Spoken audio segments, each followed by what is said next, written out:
Hello mga tinderela, samahan nyo naman ulit ako magluto ng um, Baguio beans.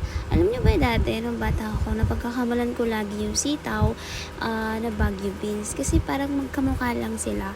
Ang kaibahan lang nila is itong Baguio beans is may iksi lang yung haba niya. Unlike dito sa sitaw. Pero nung bata ako talaga, parang sabi ko, sitaw ba yan? Lagi ko talaga napagkakamalan yan. Bali nga, nagpabili lang ako ng 1 kilo ng Baguio beans. Akala ko nga napakadami niyan kasi nung hindi ko pa siya nahihiwa, sobrang dami niya, feeling ko lang. Nung nahiwa ko na siya, ang konti pala ng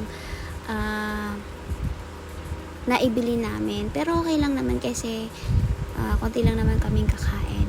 Bali nga pala, nilagyan ko lang yan ng giniling na baboy kasi mas masarap ata yung ganitong giniling kaysa sa mga malalaki. Yun ang feeling ko.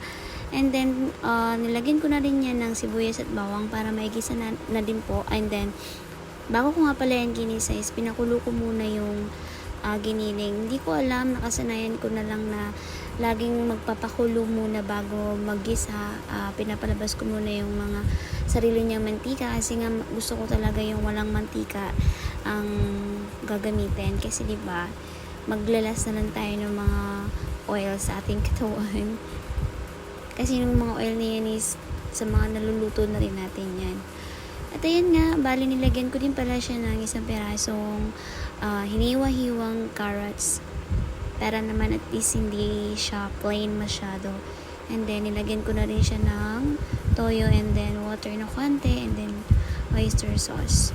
Bali nga pala, papakuluin ko lang po yan ang Baguio beans para lumambot na siya kasi hindi ka siya katulad sa sitaw na medyo pakunting pakulo lang is okay na. Ayaw ko din kasi ng half cook kasi hindi ako nasanay sa mga half cook. And sabi nila wag daw kakain daw ng half cook kapag hindi na fresh yung mga gulay. Tama ba?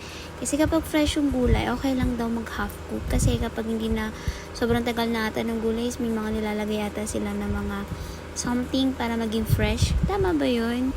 Yun lang pagkakaalam ko kasi yung masasabi ng mga tatanda. Hindi katulad sa probinsya natin kasi talagang tayo mismo yung kukuha ng mga gulay.